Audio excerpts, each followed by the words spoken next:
آئے دنیا میں بہت سے پیمبر، آئے دنیا میں بہت سے پیمبر، مگر آقا کا کوئی ثانی نہیں۔ دنیا میں بہت سی جالیاں ہیں مگر دنیا میں بہت سی جالیاں ہیں مگر روضے سے پیاری کوئی جالی نہیں۔ ہے وہ سب دارین میں ناکام، ہے وہ سب دارین میں ناکام، جس نے بات آپ کی مانی نہیں۔ وہی کے سامنے سر جھکانا ہوتا ہے، وہی کے سامنے سر جھکانا ہوتا ہے، یہاں چلتی اپنی من مانی نہیں۔ ہو جس بات سے دل کسی کا زخمی، ہو جس بات سے دل کسی کا زخمی، ایسی بات زباں پہ لانی نہیں۔ یہ بہت مشکل ہے، یہ بہت جو ہے وہ مشکل ہے ہم سب کے لیے۔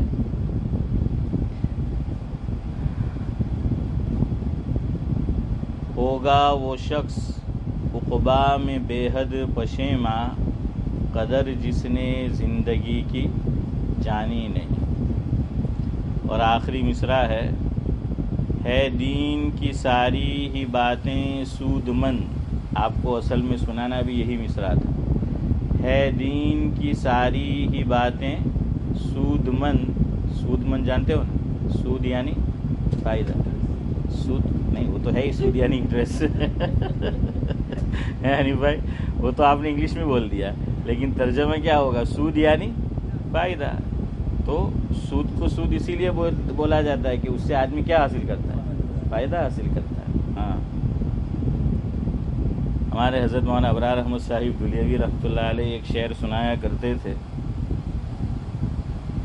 جس میں بھی یہ سود کا لفظ آیا ہے، تو آپ کے لیے سمجھنا آسان ہوگا، اور انشاءاللہ میری یہ گفتگو بے سود نہیں ہوگی۔ حضرت یہ شعر پڑھا کرتے تھے: بے سود جلاتا پھرتا ہے سینے میں چراغ امیدوں کے، بے سود جلاتا پھرتا ہے سینے میں چراغ امیدوں کے، اس پر بھی کبھی غور کیا کہ ہر سانس ہوا کا ایک جھونکا ہے۔ یعنی آدمی کی زندگی ختم ہونے کے لیے صرف بس اللہ تعالیٰ کے امر کی ضرورت ہے۔ ایک جھونکا آتا ہے اور چراغ کیا ہو جاتا ہے؟ ہاں، وہ بجھ جاتا ہے۔ جب تک ہم زندہ ہے تو سمجھ لیجئے کہ اللہ تبارک و تعالی ہمیں زندہ رکھنا چاہتا ہے، اور وہ ہماری حفاظت کر رہا ہے۔ جیسے ایک چراغ ہوتا تھا پہلے، اور دوسری صبح کیا ہوتی تھی؟ فانوس۔ تو فانوس میں فائدہ یہ ہوتا تھا کہ ہوا اس کو بجھا نہیں سکتی تھی، اسی لیے کسی کہنے والے نے کہا کہ فانوس بن کر جس کی حفاظت خدا کرے، فانوس بن کر جس کی حفاظت خدا کرے، وہ شمع کیا بجھے جسے روشن خدا کرے۔ ہاں، اسی لیے بعض مرتبہ اتنا خطرناک ایکسیڈنٹ ہوتا ہے کہ سب لوگ مر جاتے ہیں لیکن چھوٹا سا بچہ زندہ رہ جاتا ہے نا۔ ایسا کئی مرتبہ ہم نے دیکھا سنا، وہ اللہ نے حفاظت کر لی۔ یعنی لوگ بولتے بھی ہے کہ یار گاڑی کو دیکھ کر کہ گاڑی کی جو حالت ہے اور لوگ سب اللہ کو پیارے ہو گئے، یہ ہماری سمجھ میں ہی نہیں آ رہا کہ بچہ بچا کیسے ہیں۔ اچھا، 5 آدمی اللہ کو پیارے ہو گئے اور بچے کو اللہ تعالیٰ اس طریقے سے گویا کہ فرشتوں کو حکم فرما رہے ہو کہ اس کو اٹھاؤ اور رکھ دو، اس کو ذرہ برابر چوٹ نہیں آئی ہوئی، ایک خراش بھی اس کو نہیں آئی ہوئی۔ یعنی آدمی بولتا ہے کہ یار مجھے سمجھ میں نہیں آتی۔ میں نے کہا نہیں آتی اس لیے تو اللہ نے یہ کیا ہے کہ تو سمجھے، ہے نا فاروق بھائی؟ اسی لیے تو کیا ہے کہ بھائی تیری سمجھ میں جو ہے وہ آئے کہ کوئی ہے کائنات کو چلانے والا، کوئی ہے انسانوں پہ نگران اور نگرانی کرنے والا، زندگی بخشنے والا، موت دینے والا۔ تو سود کہتے ہیں فائدے کو۔ تو دین کی کوئی بات بھی ہوتی فائدے سے خالی نہیں۔ ہاں، دین کی ساری ہی باتیں ہیں سود مند، کوئی بات بھی ہوتی فائدے سے خالی نہیں۔ اب ایک مسئلہ آپ کو یاد ہوگا، 2 ہفتے پہلے ہم ڈسکس کر رہے تھے، لیکن درمیان میں پھر محرم کا مہینہ آ گیا، تو 2 ہفتے آپ جانتے ہیں اسی میں نکل گئے۔ ایک مسئلہ ہم ڈسکس کر رہے تھے، تو انشاءاللہ العزیز کوشش کریں گے کہ آج اس مسئلے کی تکمیل کر دیں، اور اگر نہیں ہوا آج تو آئندہ مجلس میں تو انشاءاللہ ہو جائے گا۔ وہ یہ کہ آدمی جو نماز پڑھتا ہے وہ 2 طرح سے، ایک تو آدمی حنیف بھائی کیا ہوتا ہے، منفرد ہوتا ہے۔ منفرد یعنی اکیلا، تنہا نماز پڑھنے والا۔ ہاں، بولتے بھی ہے نا کہ فلاں نے ایک منفرد کام کیا، یعنی کوئی دوسرا نہیں کر سکتا، چودھری صاحب ایسا کام کیا ہے، تو وہ منفرد اس کو بولتے ہیں۔ تو آدمی اکیلا نماز پڑھتا ہو، چاہے فرض ہو یا واجب ہو، سنت ہو، نفل نماز ہو، تو اسے کہتے ہیں منفرد۔ اور ایک آدمی نماز پڑھتا ہے امام کے پیچھے، جماعت کے ساتھ وہ نماز پڑھتا ہے۔ دونوں کے مسائل الگ ہے، یاد رکھو۔ یہ جو ہم مسئلہ ڈسکس کر رہے تھے، تو بعض مرتبہ غلطی اس لیے بھی واقع ہو جاتی ہے کہ ہم اسے اپنی نماز پہ قیاس کرتے ہیں۔ اور یہ بھی یاد رکھیے، فرض نماز کے مسائل بھی الگ ہے، واجب نماز کے مسائل بھی الگ ہے، سنت اور نفل نماز کے مسائل بھی الگ ہے۔ جیسے بعض لوگ تنہا نماز پڑھ رہے ہوتے ہیں، امام کے پیچھے بھی وہ پھر اسی طرح نماز کو ادا کرتے ہیں جس طرح تنہا پڑھتے ہیں۔ کیوں؟ انہوں نے قیاس کیا عبدالصمد چچا، منفرد جو تنہا وہ نماز پڑھتا تھا، امام کے پیچھے بھی اس نے وہی سمجھا۔ اسی طرح بعض لوگ فرض نماز جیسے ادا کی جاتی ہے تو سنت اور نفل نماز بھی ویسی ہی ادا کرتے ہیں۔ کیوں؟ وہ سوچتے ہیں کہ بھائی فرض نماز اسی طرح ادا کی جاتی ہے۔ چند سال پہلے کی بات ہے، جمعہ کے بیان میں نے یہ مسئلہ ذاکر بھائی ڈسکس کیا تھا، تو ایک صاحب نماز کے بعد میرے پاس آئے، اور ان کی عمر 50 سال سے اوپر ہو گئی تھی، اور وہ کہنے لگے کہ میں نے تو آج مسئلہ آپ سے سنا، میں تو اب تک یہی غلطی کرتا آ رہا ہوں جو آپ نے بتائی۔ وہ غلطی کیا؟ فرض نماز اگر میں اور آپ 4 رکعت پڑھ رہے ہیں، تو پہلی 2 رکعت بھری ہوئی ہوگی، اور دوسری 2 رکعت ہاشم بھائی کیا ہوگی؟ خالی ہوگی۔ اس کو یوں بولا جاتا ہے کہ 2 رکعت پہلی بھری ہوئی اور آخری 2 رکعت کیا ہے؟ خالی۔ بھری ہوئی اور خالی کا کیا مطلب؟ کہ پہلی 2 رکعت میں سورہ فاتحہ بھی پڑھی جائے گی، اور نورانی بھائی کیا پڑھا جائے گا؟ سورت بھی کوئی پڑھی جائے گی، یا قرآن کریم کا کوئی بھی حصہ ہم تلاوت کریں گے پہلی 2 رکعت میں۔ تیسری اور چوتھی رکعت فرض نماز کی، اس میں صرف سورہ فاتحہ پڑھنا ہے۔ اچھا، کوئی سورہ فاتحہ نہ پڑھے تب بھی نماز ہو جاتی؟ اسماعیل بھائی، اگر کوئی سورہ فاتحہ نہ پڑھے تب بھی نماز ہو جاتی ہے، اور سجدہ سہو بھی نہیں آتا، یاد رکھنا۔ سجدہ سہو بھی اس کو نہیں کرنا ہے، لیکن یاد رکھنا کون سی نماز کی بات ہو رہی ہے؟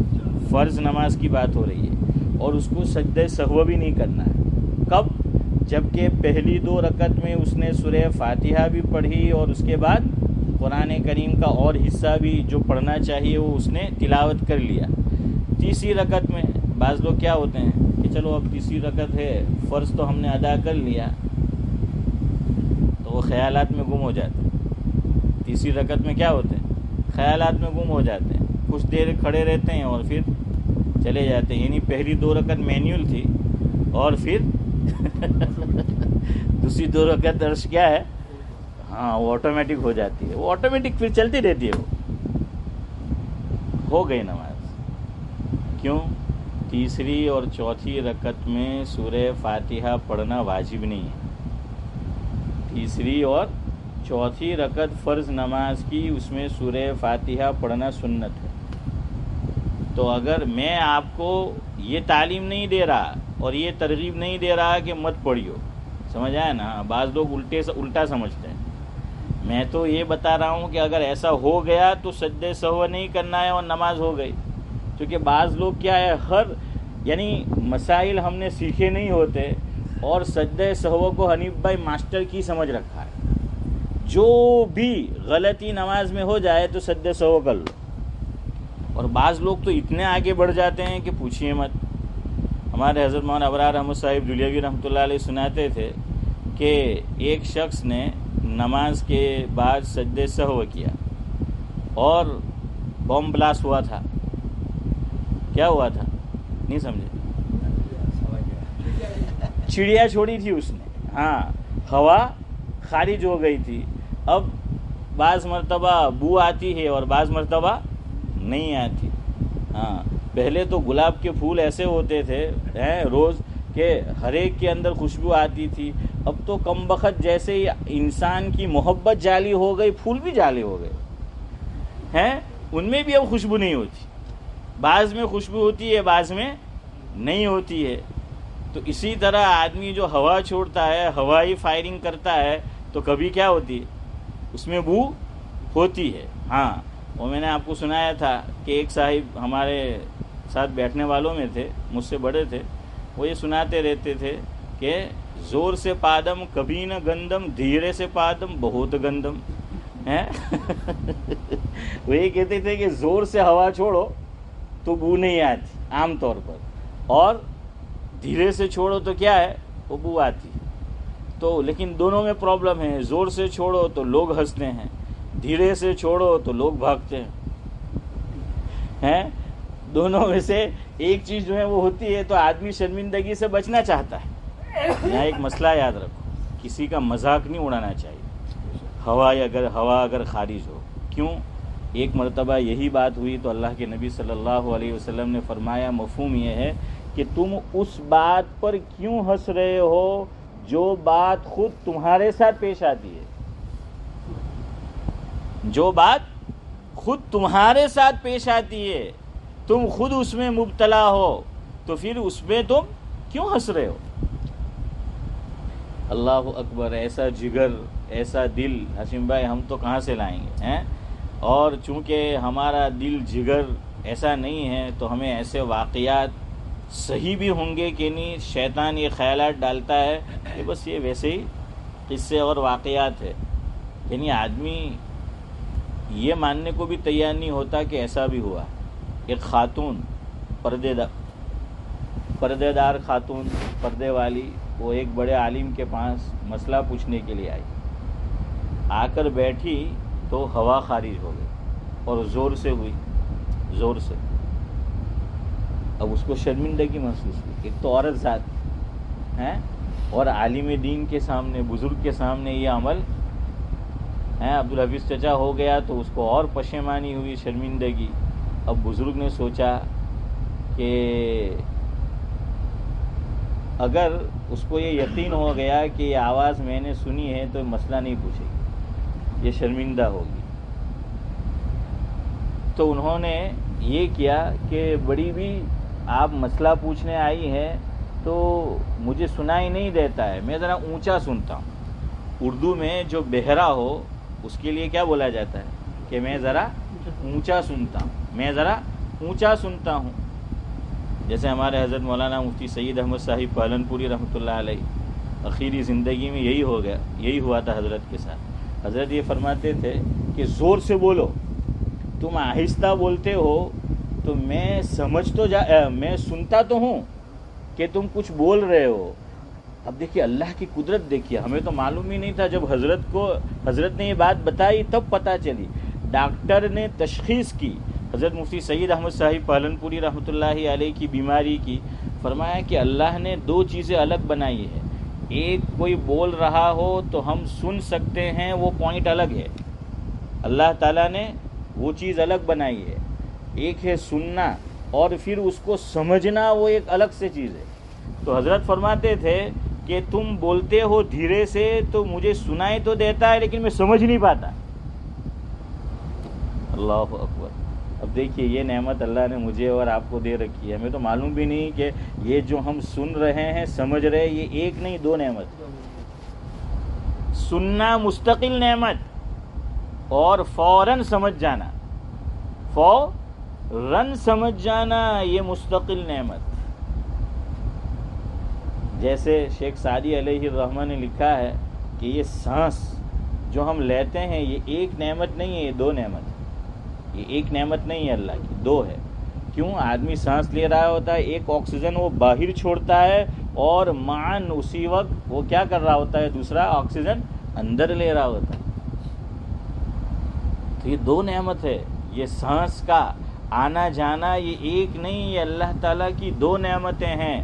اسی طرح ہم کسی نے کوئی بات کہی، ہم نے سن بھی لیا، سمجھ بھی لیا، یہ اللہ تعالیٰ کی دو نعمتیں ہیں. تو حضرت فرماتے تھے کہ میں نہیں سمجھ پاتا، ذرا زور سے تم بولو تو میں جو ہے پھر وہ سمجھوں گا. تو وہ بزرگ سن سکتے تھے، لیکن اسی دن سے انہوں نے اس وقت تو آپ کو سمجھانے کے لیے کہ بہرا ہونے کی انہوں نے ایکٹنگ کی، لیکن زندگی بھر وہ ایکٹنگ صرف ایک مرتبہ کے لیے نہیں تھی. انہوں نے اپنا یہ معمول بنا لیا اور لوگوں کو یہی باور کرایا کہ اب میں اونچا سنتا ہوں. زندگی بھر ایسے گزارا تاکہ وہ عورت کیا ہو، شرمندہ نہ. اور ہم لوگ کیا کرتے ہیں، جان بوجھ کے سب کے سامنے بولتے ہیں کہ شرمندہ کیا جائے کسی کو. شوہر بیوی کا انسلٹ کرتا ہے، فیملی والوں کے سامنے اس کی غلطی بتاتا ہے. ارے بھائی کیا ضرورت تھی، تجھے بتانا ہے تو اس کو تنہائی میں بتاتا ہے. ہوتا ہے کہ نہیں ایسا؟ ہاں، وہ بعض شوہر ناخلف ہوتے ہیں اپنی بیوی کی غلطی. حالانکہ قرآن کریم کی تعبیر دیکھیے، قرآن نے میاں بیوی کے رشتے کو کیسے تعبیر کیا. اللہ اکبر. دوسرے پارے میں اللہ رب العزت سورہ بقرہ میں ہسبینڈ اینڈ وائف کے تعلق کو بیان کرتے ہوئے ایک جگہ یوں بیان کرتے ہیں، ہن لباس لکم وانتم لباس لہم. اللہ اکبر. یہ آیت سمجھ رہے آدمی، میاں بیوی ہسبینڈ اینڈ وائف، تو نہ ہسبینڈ کبھی بیوی کی انسلٹ کرے گا، نہ بیوی کبھی ہسبینڈ کی. یہاں صرف ایسا ہی نہیں ہوتا کہ ہسبینڈ بیوی کی انسلٹ کرتے. ہم جس ملک میں رہتے ہیں وہاں تو بیویاں بھی کرتی ہیں. ہاں، کبھی پنکچر کیا ہے دوسرے ٹائر میں بھی ہوتا ہے نا فاروق بھائی، ایک ہی ٹائر میں تو پنکچر نہیں ہوتا، کبھی دوسرے ٹائر میں بھی پنکچر ہوتا ہے. تو وہ بھی ایسا کرتے. اور یاد رکھو اسے کہتے ہیں عزت نفس. عزت نفس کیا کہتے ہیں؟ Self respect. ہر آدمی کو پیاری ہوتی، چاہے وہ غریب ہو، چاہے مالدار ہو، چاہے چھوٹا ہو، چاہے بڑا ہو، مرد ہو، عورت ہو، سب کو عزت نفس اور سیلف ریسپیکٹ کیا ہوتی ہے؟ پیاری ہوتی ہے. ہمارے حضرت اس کی ایک مثال دیتے تھے. چھوٹا بچہ چودھری صاحب بھاگتا ہے اور بھاگتے ہوئے کیا ہوتا ہے؟ گر جاتا ہے. تو دیکھنا وہ بعض مرتبہ فوراً نہیں روئے گا، وہ گرا تو دیکھے گا یوں کہ کوئی میں نے جوئی کہ نہیں ہے. اور وہ کیا کرتا ہے؟ وہ چیک کرتا ہے کہ کسی نے مجھے دیکھا ہے کہ نہیں. کسی نے نہیں دیکھا نہیں روتا ہے. اور اگر ہم نے دیکھا بھی ہے تو ہمارے اندر اتنی عقل ہونی چاہیے کہ ہم اس کو یوں باور کرائے کہ ہم نے نہیں دیکھا. یوں ایکٹنگ کر لو کہ ہم نے کچھ نہیں دیکھا جو تم نے کیا ہے. تو دیکھنا وہ بچہ نہیں روئے گا. ہاں، ایک تو زور سے چوٹ لگی تو روئے گا، لیکن معمولی سی چوٹ جس کو وہ برداشت کر سکتا ہے، یا تو کسی نے دیکھا نہیں وہ نہیں روئے گا، یا ہم نے دیکھا ہے اور ہم نے کیا کر دیا؟ دیکھی اندیکھی کر دی. بولتے ہیں نا کہ دیکھی کیا کر دی ہے شبیر چچا، اندیکھی کر دی، تو وہ نہیں روئے گا. اور اگر ہم نے دیکھا اور ہنسے وہ روئے گا. کہ دیکھ کر ہنسے دیکھنے والے وہ روئے گا. وہ چوٹ کی وجہ سے نہیں رو رہا ہے جو اس کے ظاہری جسم پہ لگی ہے، وہ چوٹ اس کے دل پہ جو لگی کہ لوگ ہنس رہے اس پہ وہ رو رہا ہے. یہ ہے عزت نفس، یہ ہے سیلف ریسپیکٹ. اسی لیے کسی کہنے والے نے کہا کہ بھائی گھر کے باہر تو آپ نے وہ پاؤں صاف کرنے کا کیا بولتے ہیں اس کو، ماٹ، ہاں جزاک اللہ، وہ آپ نے رکھا اور اس پہ کیا لکھا؟ ویلکم. اس پہ لکھا ہوا ہوتا ہے، کیا لکھا ہوتا ہے؟ باس پہ ویلکم. فرمایا وہاں ویلکم کی ضرورت نہیں ہے، یہاں ویلکم کی ضرورت ہے. باہر گھر کے باہر ماٹ مت رکھو. یا رکھا ہے آپ نے اور ویلکم اس پہ نہیں لکھا، کوئی بات نہیں، یہاں ویلکم ہونا چاہیے. اس لیے ہمارے یہاں ایک محاورہ ہے، بولتے بھی ہے کہ گھر نالو ہوئی تو کہیں نہیں، دل موٹو ہوئی.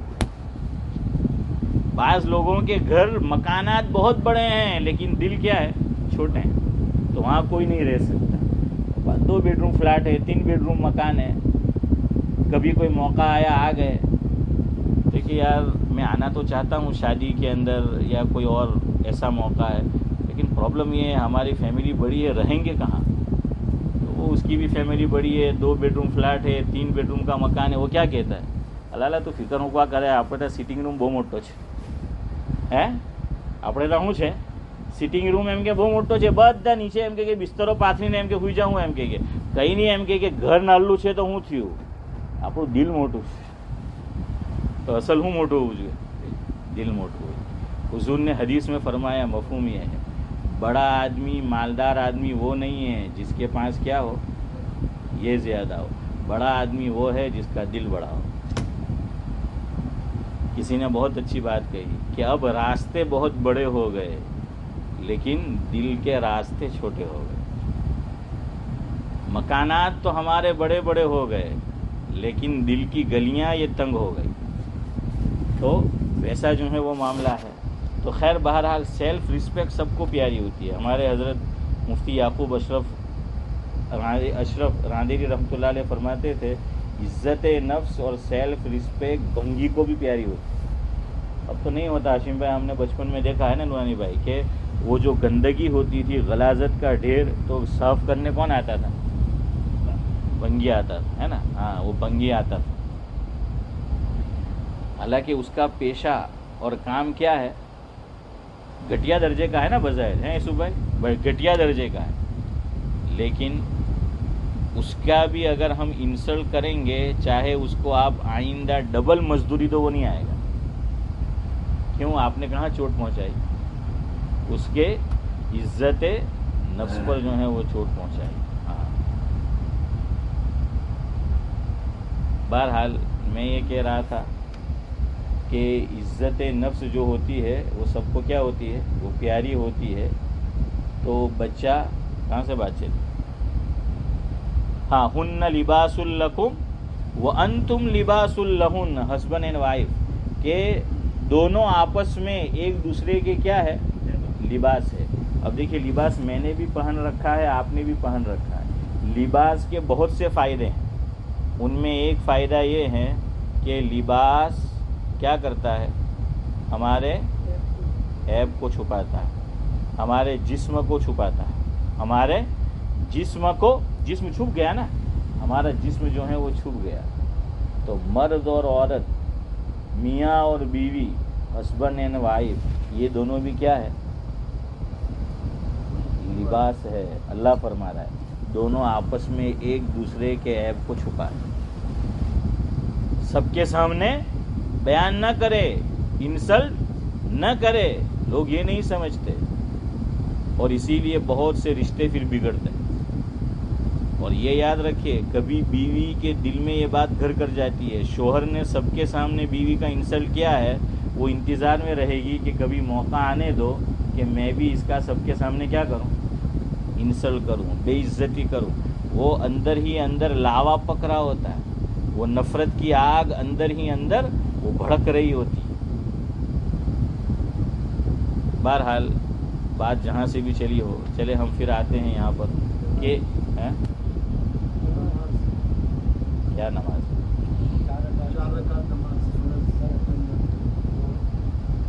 چلے بہرحال. ہاں، تو میں یہ کہہ رہا تھا کہ سد سہو شاید یہ کہ ہر غلطی کو کیا سمجھتے ہیں. ہاں، یہاں سے بات چلی کہ ہر غلطی پر سد سہو ہے. تو ایک آدمی نے سد سہو کیا، وہ بو آئی. تو حضرت فرماتے ہیں اس کو شک ہو گیا پڑوسی والے کو کہ سد سہو کیوں کیا تھا، کہ وہ بو آئی. اس نے کہنے لگا کہ بس وہ ذرا سی ہوا چھوٹ گئی تھی تو سد سہو کر لی. ارے بھائی، تیری نماز ہی نہیں ہوئی. جب تیرا وضو نہیں ہوا تو لوگ یہ سمجھتے ہیں ذرا سی ہوا چھوٹ جائے تو کیا ہے، سد سہو. یہاں ایک مسئلہ اور سمجھو. حدیث میں حضور نے ایک مسئلہ اور ڈسکس کیا اور اس کو صاف کیا. آدمی کی عمر بڑی ہو جاتی ہے، 50 سے اوپر ہوا یا 60 سے اوپر ہوا، 70 سے، پیشاب کا تقاضا بھی زیادہ ہوتا ہے، اور بعض مرتبہ وضو بھی زیادہ دیر تک رہتا نہیں ہے. اور آپ دیکھنا بعض مرتبہ پیٹ میں گڑ گڑ گڑ گڑ گڑ گڑ گڑ گڑ ہوتا ہے پیٹ کے اندر. اب آدمی اس کو کیا کرتا ہے یار، ڈرتا ہے کہ وضو نہ ٹوٹ جائے. اور بعض مرتبہ 4 رکعت والی نماز ہے، آخری رکعت ہے امام صاحب کی اور شروع ہوا اندر، اور وہ سوچتا ہے یار ساری نماز پہلے سے پڑھنی پڑے گی، تو تیہوں کا ایک دم کٹھن کر لگ ہے نا، تاکہ اس کو کیا کر سکے، وہ روک سکے اس کو کہ ہوا خارج نہ ہو. تو بعض لوگوں کو اس میں کیا ہو جاتا ہے، شک. بعض لوگ شک کے مریض ہوتے ہیں، وہ یہ سمجھتے ہیں گڑ گڑ گڑ گڑ اندر ہوا کہ ہمارا وضو کیا ہے، ٹوٹ گیا. حالانکہ وضو ٹوٹا ہوا نہیں ہوتا، یہ شیطان اس کے ساتھ کھیل کرتا ہے. اگر ایسا ہی ہوتا رہا تو دھیرے دھیرے علماء نے لکھا کہ شیطان نمازی کو نماز سے محروم کر دے گا. آدمی نے 1 مرتبہ پڑھی، 2 مرتبہ واپس پڑھی، 3 مرتبہ واپس پڑھی، ارے بار بار کون آدمی نماز پڑھے گا ہے کہ ٹوٹ رہی ہے پڑھ رہا ہے، ٹوٹ رہی ہے پڑھ رہا ہے، تو وہ تو کیا ہو جائے گا، بور ہو جائے گا، کنٹال جائے گا وہ، اور اس طریقے سے وہ نماز سے اس کو محروم کر دے گا. یہی حالت وضو میں ہوتی ہے، یاد رکھو. حدیث میں حضور نے فرمایا، جس کا مفہوم یہ ہے کہ ایک شیطان مستقل، اس کی یہ ڈیوٹی ہے، ابلیس نے اس کے لگائی اپنے چیلوں کی، کہ وضو کے اندر مجھے اور آپ کو وہ شک ڈالتا ہے کہ تیرا فلاں وضو رہ گیا، تو نے نہیں دھویا. وضو کر کے اٹھے، اب دماغ میں بات آتی ہے، خبر نہیں میں موڑو دھویا کہ نہیں دھویا، خبر نہیں میں ہاتھ دھویا کہ نہیں دھویا، ٹھیک ہے نا، خبر نہیں میں پگ دھویا کہ نہیں دھویا. آپ کہتے ہیں کہ مول صاحب ہمیں تو نہیں ہوتا، تم کو نہیں ہوتا اس کا مطلب تو کہ سب کو نہیں ہوتا ہے، ہونے والے کو ہوتا ہے. شریعت کا حسن دیکھیے ہے. ہاں لوگ کیا کہتے ہیں، وہ جو باٹلی طرف جاتے ہیں نا، باٹلی یا بلیک برن، تو مرحوم ہو گئے، میں نام نہیں لے رہا، عبدالصمد چچا جانتے ہیں ان کو، لاجپور کے تھے ہمارے باٹلی میں. وہ انڈیا آتے تھے تو بہت تعریف کرتے تھے اس گورنمنٹ کی کہ یہ لوگ یہاں پر ہیں، اتنا ویلیو ہے انسان کا کہ ایک صاحب نے وہ مکان اکیلا بنایا تو اس کو سب الیکٹریسٹی اور گیس سب اس کو پہنچ رہا ہے، اس کا تنہا گھر ہے. وہ میں نے بھی دیکھا ہے، وہ کچھ راستے میں آتا ہے ادھر، دیکھا ہے جاوید بھائی؟ ہاں جاوید بھائی منی کپ کرتے ان کو، کہاں ہے وہ؟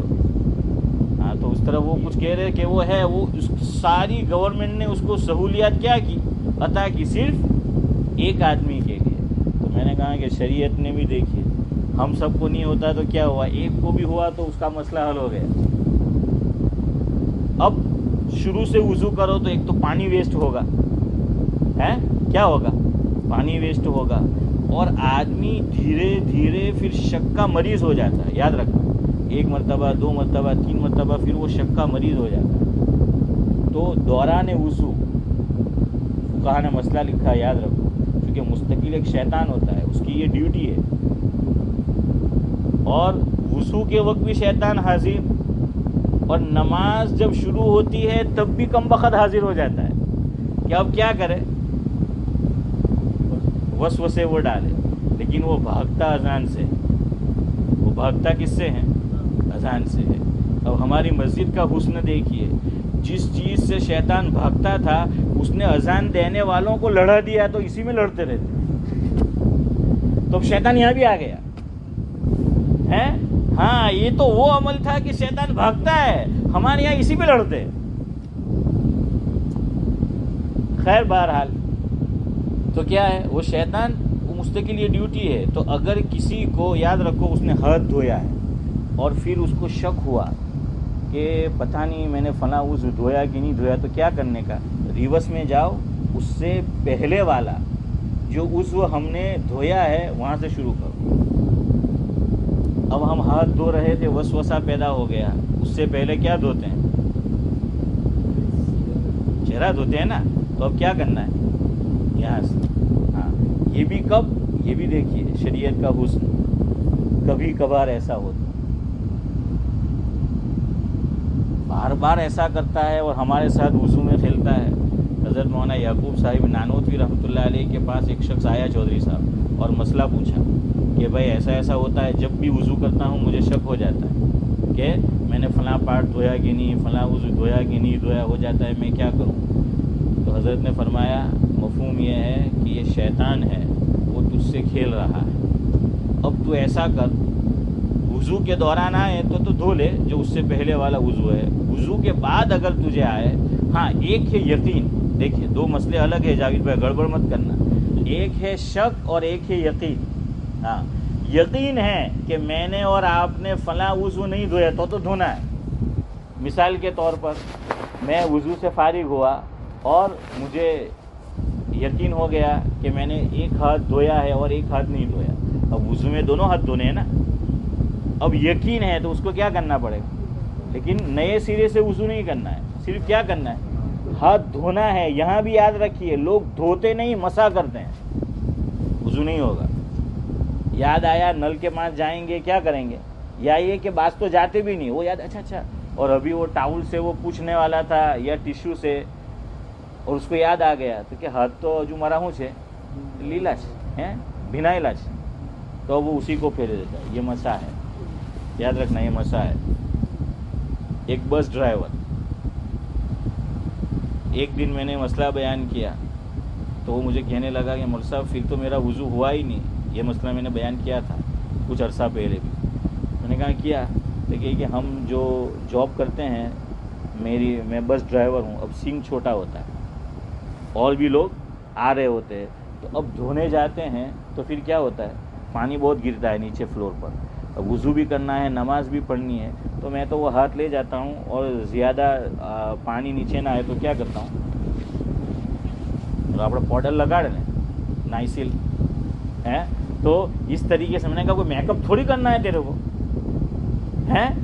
میں نے کہا نہیں ہوا تیرا وضو, یہ تو نے مسح کیا. اور قرآن نے دو باتیں, قرآن میں جو آیت وضو ہے اللہ تعالیٰ نے دو باتیں الگ کہی ہے. کیا فرمایا, یا ایھا الذین آمنوا اذا قمتم الی الصلاۃ فاغسلوا وجوہکم وایدیکم الی المرافق وامسحوا برؤوسکم. تو دھونا کس کو ہے وہ بھی بتایا, اور مسح کس کا کرنا ہے وہ بھی بتایا. تو میں نے کہا یہ تو مسح ہو گیا, یہ دھونا نہیں ہوا. دھونا کس کو کہتے ہیں کہ اس طرح اعضائے وضو کو دھونا کہ پانی کے قطرے نیچے گرے, ڈراپ نیچے گرے. کہاں سے گرے, ہمارے اعضائے وضو کو لگ کر. ہاتھ کو ہم دھویا, میں نے یوں مان لو کہ باؤل ہے اور اس کے اندر میں نے یوں ہاتھ تر کیا اور تر میں نے پھر دیا, یہ نہیں ہوا.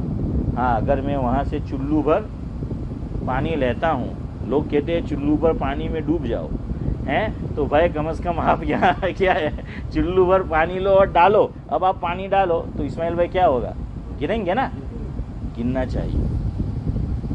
اس کا نام غسل ہے, اور خالی یوں کر کے اس کا نام مسح وضو نہیں ہوا. وضو نہیں ہوا تو نماز نہیں ہوئی. اب لوگ پوچھتے ہیں کہ مول صاحب آپ نے مسئلوں نہیں خبر ہوتا ہے, کہ اللہ تو بہو غفور الرحیم છે ہے. ایک બીજી માસ્ટર کی આપણા પાસે سب کچھ کرنے کا اور اخیر میں کیا بولنے کا, اللہ تو بہت غفور الرحیم ہے, معاف کر دے گا. ہمارے حضرت فرماتے تھے اللہ غفور الرحیم ہے. اسلام کے اندر بھول ہو جائے وہ معاف ہے, جہالت معاف نہیں ہے. جہالت معاف نہیں ہے. تم کیوں جاہل رہے, جہالت معاف نہیں ہے. اس لیے یہ مسائل ہمیں یاد ہونے چاہیے.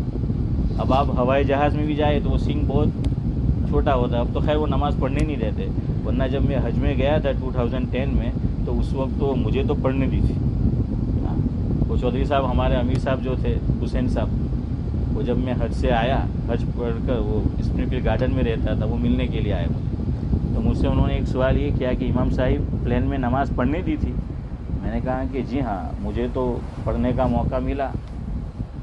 وہ مسلمان کی ملک کی ایئر لائنس تھی, تو ہم نے اجازت مانگی تو اس نے ہمیں کہاں دی, وہ جو کھانا سرو کرتے ہیں نا, ہاں تو وہاں جگہ ہوتی ہے, انہوں نے کہا پڑھ لو, تو ہم نے وہاں پڑھ لی. تو مجھے کہنے لگے کہ پڑھنے نہیں دیتے, میں نام بھول رہا ہوں چودھری صاحب, وہ جو ہمارا مرکز ہے ڈیوزبری میں پرانا, تو وہاں ایک بڑے عالم کا نام لیا, شاید پاکستان سے. تو وہ کہنے لگے کہ شیطان اذان سے بھاگتا ہے, جو نماز نہ پڑھنے دے وہ شیطان ہے. ہوائی جہاز میں نماز نہ پڑھنے دے تو اذان دو زور سے, تو شیطان بھاگ جائے گا اور تمہیں نماز پڑھنے دے گا. تو میں نے کہا کہ خیر اب اس پہ تو عمل نہیں کر سکتے کسی وجہ سے وہ عمل نہیں کر سکتے. مسئلہ ہوتا ہے نا. وہ ہمارے بزرگ جو پاکستان سے آتے ہیں ہمارے یہاں, حضرت مولانا حبیب الرحمان درخواست تھی دامت برکاتہم العالیہ ابھی بھی تشریف لائے، تو پچھلے سال بھی آئے تھے. وہ مجھے ابھی کہنے لگے، میں آئے ابھی الفٹ میں تھے وہ، میں نے کہا حضرت سفر کیسا رہا؟ دیکھیں بہت فرسٹ کلاس، آرام سے. میں نے کہا کیوں؟ بہت آرام سے. دیکھیے اصل میں ہوا یہ، میں نے پگڑی بھی باندھی تھی، داڑھی بھی بھری. اب جو سیٹ تھی میری، تو اڑوس پڑوس میں دوسرے لوگ تھے، تو کہا کہ ایک ہی فیملی تھی. میرا حلیہ دیکھ کر پتہ نہیں کیا ہوا، تو پلین ویسے خالی بھی تھا، تو وہ وہاں نہیں بیٹھے، اپنی سیٹ پر چلے گئے. میں نے سوچا جگہ خالی ہے تو لیٹ گیا ہے کہ کوئی بیٹھا ہی نہیں. میرا یہ حلیہ دیکھ کر پڑوس میں کوئی بیٹھا ہی نہیں، تو میں نے تو آرام سے کیا ہے، میرا سفر تو کٹ گیا. تو خیر بہرحال نماز میں یہ آپ کو سمجھا رہا تھا کہ قیاس الٹا جو ہے وہ نہیں کرنے کا. تو 2 رکعت فرض کے اندر تو ہم بھری ہوئی ہوگی اور 2 خالی ہوگی، لیکن سنت نماز اور واجب نماز اور نفل نماز ہر رکعت میں سورہ فاتحہ کے بعد کیا پڑھنا ہے؟ سورت بھی پڑھنی. اگر نہیں پڑھی نماز نہیں ہوئی. ساری نمازیں فرض نمازیں دہراؤ، سنت اور نفل تو نہیں دہرانے کی، اس کی تو قضا نہیں ہو سکتی. لیکن آپ کہتے نہیں ہو سکتی، لیکن کوئی پڑھنا چاہے پڑھو. یاد رکھو 2 مسئلے الگ ہے. بعض لوگ نمازیں چھوٹی ہوئی ہوتی ہے تو کہتے ہیں کہ سنت اور نفل کی تو قضا نہیں ہے. بے شک نہیں ہے، لیکن آپ کرنا چاہے تو شریعت نے منع بھی نہیں کیا ہے، منع بھی نہیں کیا ہے. آپ کرنا چاہے تو کر لو. یہ تو اس لیے نہیں رکھی کہ اگر بہت ساری نمازیں چھوٹی ہے، ساری سنتیں بھی پڑھے گا تو کب ادا کرے گا؟ باقی اگر کسی نے قضا نمازیں ادا کر لی ہے، دیکھیے ادا کرنے والے 20 سال 25 سال کی ادا کرتے ہیں. آپ سب جانتے ہیں، ہمارے یہاں وہ اعتکاف میں بھی بیٹھتے تھے رشید بھائی لادا، اللہ مرحوم کو غریق رحمت کرے. حسن بھائی منگیرا ایک دن مجھے کہنے لگے کہ مول صاحب رشید بھائی لادا تمہیں وہ یاد کرتا ہے، تمہیں گھرے بلاوے એમ કે તો એક દિવસ તમારે મારા હાથે આવવાનું છે. ક્યાં રહી જાય આપણે? મેં કે તમે ક્યાં ત્યારે જાય, તમે કેવું ત્યારે આપણે જાય.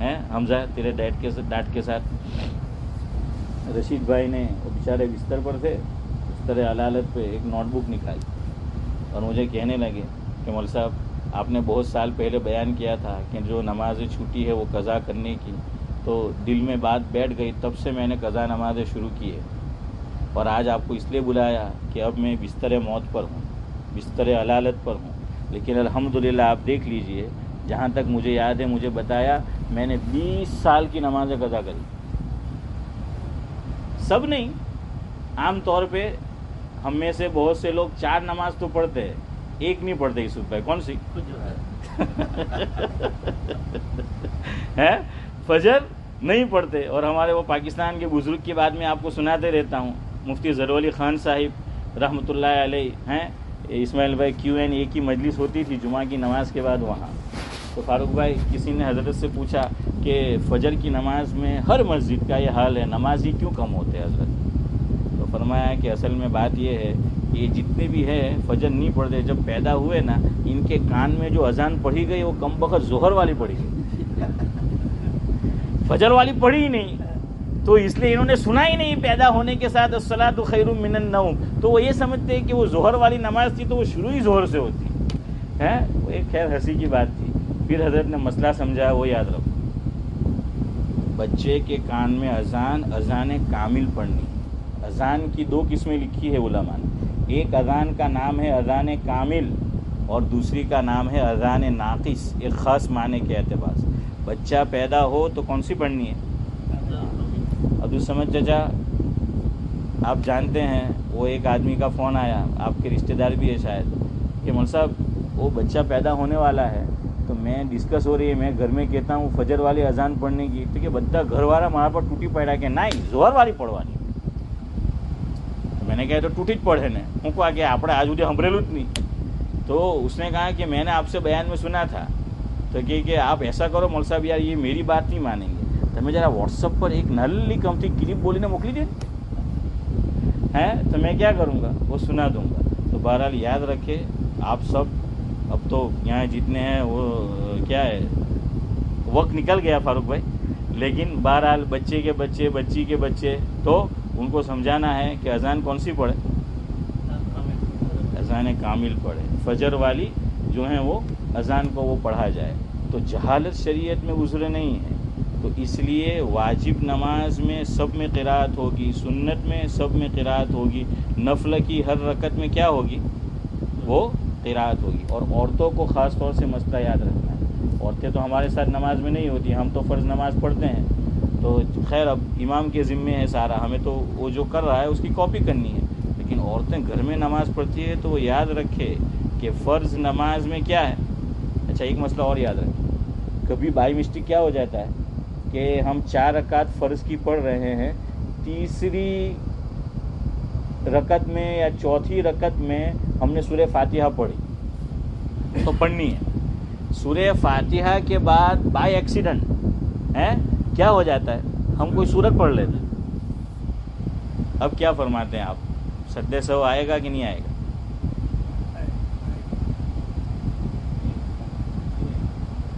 یہ اچھا کام کیا، بعض کو ہاں کہنے کا، بعض کو نہ کہنے کا. کوئی ایک بات تو فرق میں صحیح ہوگی نا، ہاں کہ ہاں اور نہ. تو میں بھی پھر ایسا ہی کروں. وہ ملا دو پیازا مشہور ہے اس کی کہانیاں، تو وہ واز بہت اچھا کرتے تھے. اب وہ سفر کر کے گئے تو ان کا شہرہ تھا کہ بیان وہ ہارو کرے، ہم کہ وہ سارو کرے، لیکن ان کا موڈ نہیں تھا بیان کرنے کا. اور وہ 3 دن رہنے والے تھے وہاں. تو پہلے دن لوگوں نے کہا کہ حضرت بیان کیجئے. تو لوگ جیسے آپ بیٹھے ہیں سب بیٹھے تھے. پوچھا کہ آپ لوگوں کو معلوم ہے کہ میں کیا بیان کروں گا؟ تو سب نے کہا کہ نہیں معلوم کہ آپ کیا بیان کریں. کم بخت اتنے جاہل ہو، یہی نہیں معلوم، تمہارے سامنے بات کرنے کا کیا فائدہ ہے؟ سب بیوقوف بیٹھے احمق، جاؤ میں بیان نہیں کرتا. تو دوسرے دن واپس آئے، لوگوں نے کہا بیان جو ہے وہ کرو. تو اب سب نے کیا کر لیا، ایکا کر لیا کہ آج بتائے ہاں کیوان، آج ہوں کیوان بتائے ہاں کیوان، کہ بھائی سب کو پتہ ہے سب. تو پوچھا کہ آپ کو پتہ ہے میں کیا بیان کرنے والا ہوں؟ سب نے کہا کہ ہاں. کہ جب پتہ ہے پھر کائے کو کرنے کا؟ پھر چھوٹ گئے ہے اقبال بھائی. تو اب تیسرا دن پھر آئے تو لوگوں نے 2 گروپ بنا لیے، آدھے کو کہنے کا کہ معلوم اور آدھے کو کہنے کا کہ نہیں معلوم. تیسرے دن پھر پوچھا ملا پیازا نے، تو آدھے نے کہا شبیر چچا ہمیں معلوم ہے، آدھوں نے کہا کہ نہیں معلوم. تو کہنے لگے الحمدللہ، جن آدھوں کو معلوم ہے، جن آدھوں کو نہیں معلوم ان کو سمجھا دے. خیر میں تو ایسا نہیں کروں گا. تو بات جو ہے وہ پوری کرتے ہیں. تو سجدے سہو نہیں کرنا، نہیں کرنا. اگر پڑھ لیا تو سجدے سہو نہیں کرنا. حضرت صدیق اکبر رضی اللہ تعالی عنہ کے حالات میں ہیں، حضرت نماز پڑھا رہے تھے مغرب کی. مغرب میں 3 رکعت ہوتی ہے. تیسری رکعت میں وہ جو نمازی ایک دم قریب میں تھے انہوں نے سنا کہ صدیق اکبر پہنچے غیر المغضوب علیہم ولا الضالین آمین. اور پھر حضرت نے پڑھا سورہ آل عمران، تیسرے پارے میں ہے. اس کا جو پہلا رکوع ہے وہ جو ختم ہوتا ہے تو وہاں اخیر کی 2 آیت ہے، بہت سے لوگ پڑھتے بھی ہوں گے دعا میں، ربنا لا تزغ قلوبنا بعد اذ ہدیتنا وہب لنا. صدیق اکبر رضی اللہ تعالیٰ عنہ نے نماز مغرب میں تیسری رکعت میں سورہ فاتحہ کے بعد سورہ آل عمران کی پہلے رکوع کی 2 آیت حضرت نے تلاوت فرمائی، نماز پوری کی، سجدے سہو نہیں کی. اب ہمارے اسماعیل چچا پٹیل اللہ ان کو سلامت رکھے، وہ اور دوسرے بھی حضرات کیا ہے وہ نماز پڑھتے تھے. اسماعیل چچا ماشاءاللہ آپ نے دیکھا ہوگا جہاں تک ہمت رہی وہ کھڑے ہو کے نماز پڑھتے ہے نا، بیٹھ کے کرسی پہ انہوں نے نہیں پڑھی. گزرا ہو آدمی کو الگ بات ہے. تو میں دیکھتا تھا کہ ان کو اٹھنے میں بہت دیر لگتی، آدمی کو جانے میں اتنی دیر نہیں لگتی، سجدے سے اٹھنے میں وہ جو ہے وہ دیر لگتی ہے. اب میں تیسری رکعت اور چوتھی رکعت میں کیا کرتا تھا، مجھے پتہ ہے کہ اگر میں نے سورہ فاتحہ جلدی پڑھ لی تو بڑے میاں بیچارے ابھی اٹھے نہیں کہ یہ تو کیا ہے ورزش شروع ہو جائے گی ان کی، ہے کہ بھائی اطمینان چاہیے، بڑی عمر ہے اور ابھی اٹھے نہیں، میں فاسٹ پڑھ لوں. تو اس وقت سے میں یہ کرتا تھا، بہت آہستہ پڑھتا تھا. الحمدللہ رب العالمین الرحمن الرحیم میں آہستہ پڑھتا تھا تاکہ بڑے میاں کو ذرا کیا مل جائے، قرار مل جائے. دوسرا کام میں یہ کرتا تھا کہ ان کو سجدے میں آنے میں بھی دیر لگتی تھی، تو میں تسبیحات جو عام طور سے 3 یا 5 مرتبہ پڑھنی ہے وہ میں ڈبل پڑھتا تھا. تاکہ وہ بڑے میاں کی کیا ہو سکے، 3 مرتبہ تو ہو سکے. یہ بات کہاں سے لی ہم نے؟ ہمیں ہر بات الحمدللہ ملتی ہے حضور کی سیرت میں. آپ صلی اللہ علیہ وسلم کی عمر مبارک جب بڑی ہو گئی تو حضرت کو سجدے میں جانے میں دیر لگتی تھی. تو صحابہ کرام سے حضور نے فرمایا مفہوم یہ ہے میری عمر جو ہے وہ بڑی ہو گئی ہے اور ذرا موٹاپا بھی آ گیا تھا بدن مبارک پر، تو فرمایا کہ تم مجھ سے پہلے سجدے میں مت جاؤ، مجھے جانے دو، مجھے دیر لگتی ہے. تو صحابہ کرام فرماتے ہیں صحیح حدیث ہے کہ ہم لوگ سجدے میں نہیں جاتے تھے جب تک کہ حضور اکرم صلی اللہ علیہ وسلم اپنی پیشانی مبارک زمین سے نہیں لگاتے. پیچھے مقتدی کیا کرتے تھے؟ ارے بولو، انتظار کرتے تھے. آج کا مقتدی انتظار کرے گا کہ امام کو بدلے گا؟ ارے بھائی جب آپ امام کو ہی بدلنے کی بات کریں تو میں ہی آپ کو کیوں نہ بدل دوں. سبحان اللہ و بحمدہ سبحانک اللہم و بحمدک نشہد ان لا الہ.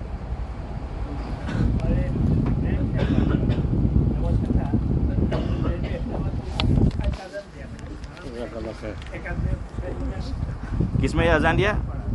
پلین میں. ہاں تو وہ حسین صاحب